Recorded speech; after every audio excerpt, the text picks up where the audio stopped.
வணக்கம் நண்பர்களே. ஒவ்வொரு நாள் காலையில் நியூஸ் பார்க்கும்போதும் உடனே நம்ம மைண்டுக்கு வருது தங்கம் விலை தான். ஆனால் என்னைக்காவது யோசிச்சிருக்குமா, தங்கத்தோட விலை ஒவ்வொரு நாளும் மாறிக்கிட்டே இருக்கு. நேற்று 14,000 இருந்த 1 கிராம் கோல்டு இன்னைக்கு 15,000 மாறுது. இதெல்லாம் யார் சேஞ்ச் பண்ணுறா? இவ்வளோதான் ப்ரைஸ் இருக்கணும்ன்ட்டு யார் டிசைட் பண்ணுறா? Who is the head for gold price? இதை பற்றியெல்லாம் டீட்டெயில்டாக பார்க்கலாம். வீடியோவை ஸ்கிப் பண்ணாமல் ஃபுல்லாக பாருங்கள். 1 கிராம் 10 ரூபாய் ஏறினாலும் சரி இறங்கினாலும் சரி, நம்ம வீட்டில் இருக்க அம்மாவும் சரி, அக்காக்களும் மனைவியும் ஒரு சின்ன ஷாக் ஆவாங்க. நம்ம வாங்குறோமோ இல்லையோ, பட் அந்த கியூரியாசிட்டி இருக்கும். கோல்டு ப்ரைஸ் நம்ம ஊர் கடைகளில் டைரெக்டாக டிசைட் பண்ணுறதில்ல, உலக வர்த்தகத்தை பேஸ் பண்ணி தான் டிசைட் ஆகுது. எப்படி ஒவ்வொரு நாளும் ஏறுது இறங்குது, கடைகளில் மட்டும் நார்மல் ரேட்டை விட அதிகமாக இருக்குது.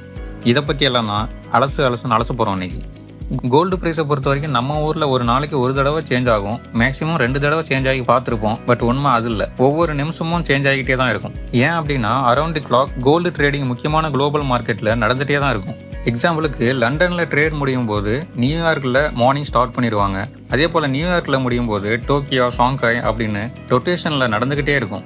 பட் ரியல் டைமில் கடைகளில் பர்ச்சேஸ் பண்ணும்போது ப்ரைஸ் ஸ்டேபிளாகவும் கஸ்டமர்ஸோட கன்ஃபியூஷனை அவாய்ட் பண்ணவும் ஒன் டைம் மட்டும் சேஞ்ச் பண்ணிவிட்டு அதை ஃபிக்ஸ்டாக அப்படியே மெயின்டைன் பண்ணுவாங்க. பட் சேம் டேலேயே மார்க்கெட்டில் கொஞ்சம் பெரிய சேஞ்சஸ் வரும்போது தான் 2வது தடவை ப்ரைஸ் சேஞ்ச் இருக்கும்.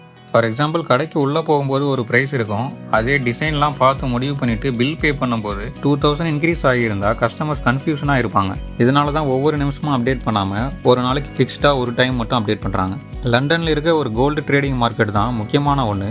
LBMA அப்படின்னு சொல்லக்கூடிய லண்டன் புல்லியன் மார்க்கெட் அசோசியேஷன், இதுதான் ஒரு கீ பெஞ்ச் மார்க்னே சொல்லலாம். ஒரு நாளைக்கு 2 தடவை ட்ரேட் நடக்கும், மார்னிங் அண்ட் ஈவினிங் அப்படின்னு. அதில் பெரிய பெரிய பேங்க்ஸ், தங்கம் வெள்ளி வியாபாரிகள் எல்லாருமே பார்ட்டிசிபேட் பண்ணுவாங்க, பை ஆர் செல் பண்ணுவாங்க. அந்த ட்ரேடிங் ப்ரைஸை பேஸ் பண்ணி தான் மற்ற central banks, jewellers, gold ETF இவங்க எல்லாரும் ஃபாலோ பண்ணுவாங்க. இது மட்டும்தான் கோல்டு ப்ரைஸை டிசைட் பண்ணுதா அப்படின்னா, இன்னும் ஒரு சில விஷயங்களும் இருக்குது. Demand and supply. கோல்டுக்கு எப்பெல்லாம் டிமாண்ட் அதிகமாகுதோ அப்போல்லாம் ப்ரைஸ் அதிகமாகும். இன்வெஸ்டர்ஸ் திடீர்னு நிறைய கோல்டை பை பண்ணுறாங்க அப்படின்னாலும் டிமாண்ட் அதிகமாகி கோல்டு ப்ரைஸ் இன்க்ரீஸ் ஆகும். சென்ட்ரல் பேங்க்ஸ், நம்ம ஊரில் RBI மாதிரி கோல்டை பல்காக வாங்கி ரிசர்வ் பண்ணி வைப்பாங்க. ஸோ இந்த மாதிரி சென்ட்ரல் பேங்க்ஸ் பல்காக வாங்கும்போது டிமாண்ட் அதிகமாகி கோல்டு ப்ரைஸ் இன்க்ரீஸ் ஆக வாய்ப்பு இருக்குது. அதே எப்பெல்லாம் கோல்டு ப்ரைஸ் குறையும் அப்படின்னா, கோல்டு மைனிங்கில் நிறைய தங்கம் கிடச்சி சப்ளை அதிகமாகும் போது ப்ரைஸ் குறையும். அதுவே ஓல்டு கோல்டு நிறைய ரீசைக்கிள் பண்ணும்போதும் சப்ளை அதிகமாகி ப்ரைஸ் குறையும். கவர்மெண்ட் ரிசர்வ் பண்ணி வச்ச கோல்டை செல் பண்ணும்போதும் சப்ளை அதிகமாகி ப்ரைஸ் குறையும். கோல்டு ட்ரேடிங் உலக அளவில் US டாலரில் தான் நடக்கும். எப்பெல்லாம் டாலரோட மதிப்பு குறையுதோ அப்போல்லாம் கோல்டு ப்ரைஸ் இன்க்ரீஸ் ஆகும். Inflation and economic condition. ஒரு நாட்டில் பணவீக்கம் அதிகமாகும் போதும் பொருளாதார மந்தநிலை ஏற்படும் போதும் கோல்டு ப்ரைஸ் இன்க்ரீஸ் ஆகும். 2 நாடுகளுக்கு இடையே போர் நடக்கும் போதும், ஸ்டாக் மார்க்கெட் கிராஷ் ஆகும் போதும் ப்ரைஸ் இன்க்ரீஸ் ஆகும். இப்போ கூட ஈரானில் வார் நடக்கிறதால நிறைய இன்வெஸ்டர்ஸ் ஆயிலில் ஃபோக்கஸ் பண்ணுறாங்க. அதனால கோல்டோட டிமாண்ட் ரெடியூஸ் ஆகி கடந்த சில நாட்களாக கோல்டு ப்ரைஸ் கம்மியானதை பார்க்குறோம். ஓகே, இப்போ குளோபலாக கோல்டு ப்ரைஸ் எப்படி டிசைட் ஆகுதுன்னு பார்த்துட்டோம். இந்தியாவிலும் அதே ப்ரைஸ் தான் இருக்குமா அப்படின்னா இல்லை. இங்கேயும் ஒரு சில ஃபேக்டர்ஸ் இருக்குது. குளோபல் கோல்டு ட்ரேடிங் ப்ரைஸை பேஸாக எடுத்துக்கிட்டு US டாலரை இந்தியன் ரூபீஸ் கன்வெர்ட் பண்ணி plus import duty, GST, local கடைகளில் செய்கூலி சேதாரம் இதெல்லாம் சேர்த்து தான் ஒரு ப்ரைஸாக டிசைட் பண்ணுவாங்க. ஸோ ஃபைனலாக பார்க்கும்போது குளோபல் ப்ரைஸை விட இங்கே கொஞ்சம் அதிகமாக தான் இருக்கும். அதுவும் ஒவ்வொரு கடைக்கு ஏற்ற மாதிரி மாறும். ஒரு கடையில் போய் கேட்டால் ஒரு ப்ரைஸ் இருக்கும், அதே வேறு கடையில் போய் கேட்கும்போது வேறு ஒரு ப்ரைஸ் இருக்கும். பிகாஸ் நம்ம ஆளுங்க செய்கூலி சேதாரம் அப்படின்ற விஷயத்தில் தான் பயங்கரமாக விளையாடுவாங்க. செய்கூலி ஓகே, அது அந்த நகையோட டிசைனை செய்கிறதுக்கான கூலி. அப்போ சேதாரம்னா என்ன? 4 கிராம் தங்கம் வாங்குறோன்னா அது கரெக்டாக 4 கிராம் இருக்கும். பட் அதை செய்யும் போது 4 கிராமுக்கு மேலே கொஞ்சம் சேதாரம் ஆகியிருக்கும். அதைத்தான் சேதாரம்னு சொல்கிறாங்க. ஆனால் அது எவ்வளோ சேதாரம் ஆச்சுன்னு நமக்கும் தெரியாது, அவங்களும் சொல்ல மாட்டாங்க. கோல்டு ப்ரைஸ் எப்படி கால்குலேட் பண்ணுறதுன்னு ஒரு குட்டி கணக்கு போட்டு பார்ப்போம். கணக்கு வராது எனக்கு, பட் சொல்லணுமே உனக்கு. நம்ம நியூஸ்லலாம் பார்த்துருப்போம், ஒரு ட்ராய் ஒன்ஸ் இவ்வளோ இன்க்ரீஸ் ஆகிருக்கு, இவ்வளோ குறைஞ்சிருக்கு அப்படின்னு. ஏன்னா குளோபல் மார்க்கெட்டில் அவன்ஸில் தான் மெஷர் பண்ணுவாங்க கோல்டை. ஸோ ஒரு ட்ராய் ஒன்ஸ் அப்படின்னா 31.1035 கிராம்ஸ். நம்ம ஊர் கோல்டு ப்ரைஸுக்கு கன்வெர்ட் பண்ணணும்னா இதுதான் formula. Gold price 4000 US dollar per ounce. US டாலருக்கு ஈக்குவலண்ட்டான Indian rupees 93 rupees. Import duty 15%, GST 3%. First 1 கிராமுக்கு எத்தனை US டாலர் அப்படின்றத பார்ப்போம். ஸோ 4000 டிவைடட் பை 31.1035, அப்படி பார்த்தா 128.60 USD டாலர் வருது. இதை இந்தியன் ரூபீஸ் கன்வெர்ட் பண்ணால் இன்ட்டு 93 11,959 வருது. Plus import duty 15%, so 1.15 plus GST 3%. So டோட்டலாக 14,164 per கிராம் வருது. 25 5ஆல வகுத்தா 5 வரும். 5 2ல போகாது. 5 25ல 5 தடவை வரும். புரிஞ்சுதா? இது வந்து 24 கேரட் கோல்டுக்கான ப்ரைஸ்.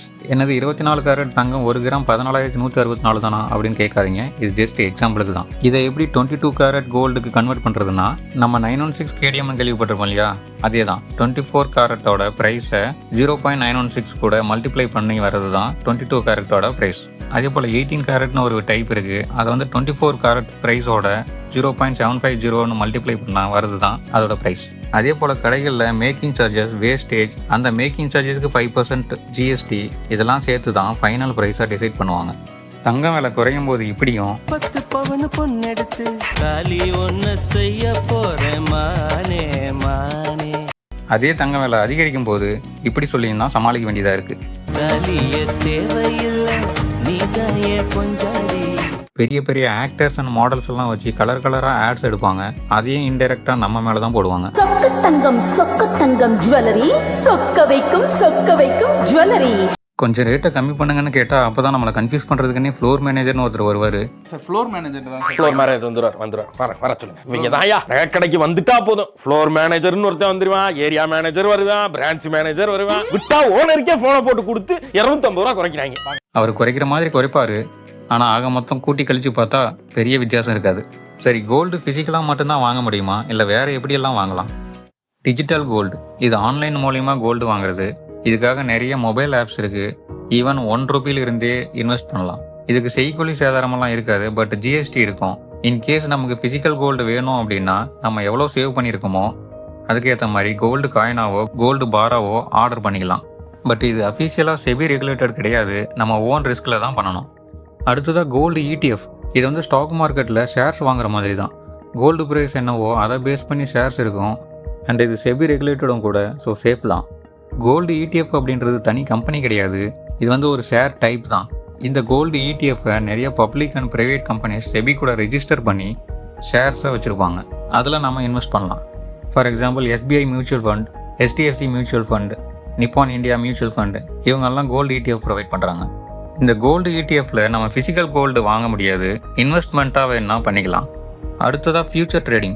இதுவும் ஸ்டாக் மார்க்கெட் ரிலேட்டட் தான். ஃபியூச்சரில் இந்த ரேட்டுக்கு வாங்க போகிறேன் இல்லை விற்க போகிறேன் அப்படின்னு முன்னாடியே கான்ட்ராக்ட் போடுறது. ஃபார் எக்ஸாம்பிள் இன்றைக்கி 1 கிராம் கோல்டு 15,000 அப்படின்னா இது இன்க்ரீஸ் ஆகும் அப்படின்னு நினச்சி ஆஃப்டர் 1 வீக் ஒரு பர்டிகுலர் டேவில் நான் இதை வாங்க போகிறேன் இன்னைக்கு கரண்ட் ப்ரைஸுக்கு அப்படின்னு கான்ட்ராக்ட் போடுறேன். அதே போல் ஆஃப்டர் 1 வீக் 17,000க்கு வந்துடுது 1 கிராம் கோல்டு அப்படின்னா எனக்கு 2,000 ப்ராஃபிட். இன்கேஸ் 1,000 குறைஞ்சி 14,000க்கு வந்துருச்சு அப்படின்னா எனக்கு 1,000 லாஸ். இதுதான் ஃபியூச்சர் ட்ரேடிங். இந்த டிஜிட்டல் கோல்டோட ப்ரைஸ் நகை கடையில் மாதிரி ஒரு நாளைக்கு ஒரு டைம் ப்ரைஸ் மாறாமல் எவ்ரி மினிட் சேஞ்ச் ஆகிட்டே இருக்கும், லைக் அதர் ஷேர்ஸ் மாதிரி. நம்ம ஊரில் என்னதான் கோல்டு ப்ரைஸ் நாளுக்கு நாள் அதிகரிச்சுட்டே போனாலும் நகை கடையில் கூட்டத்துக்கு மட்டும் பஞ்சமே இருக்காது. அதுக்கு காரணம் தங்கத்து மேலே இருக்க ஆர்வமும் ஆடம்பரத்தை தாண்டி மிடில் கிளாஸுக்கு அது ஒரு இன்வெஸ்ட்மெண்ட்டாகவும் இருக்கிறதுனால தான். ஸோ லண்டனில் ஆரம்பித்து டாலர் வழியாக இம்போர்ட் டியூட்டி, GST இதெல்லாம் சேர்த்து நம்ம ஊர் நகை கடைக்கு எப்படி வருதுன்றதை பார்த்தோம். இந்த வீடியோ உங்களுக்கு பிடிச்சிருக்குன்னு நம்புகிறேன். மறக்காமல் லைக் பண்ணுங்கள், ஷேர் பண்ணுங்கள், சப்ஸ்கிரைப் பண்ணுங்கள். வேறு ஒரு வீடியோவில் சந்திக்கலாம். தேங்க்ஸ் ஃபார் வாட்சிங். 100 ஆண்டு காலம் வாழ்க, நோய் நொடி இல்லாமல் வளர்க.